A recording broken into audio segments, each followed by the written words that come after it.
13-17 aprel kunlari Abu Ali ibn Sino nomidagi Buxoro viloyat axborot kutubxona markazida kitobsevar millat shiori ostida 6-Respublika kitobxonlik haftaligi bo'lib o'tadi.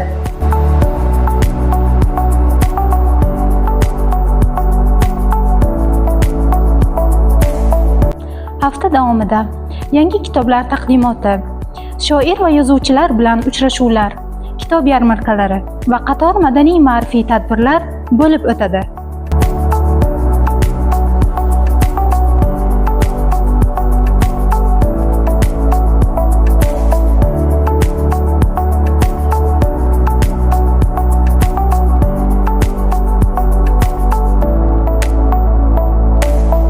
Barchangizni kitobxonlik haftaligida kutib qolamiz.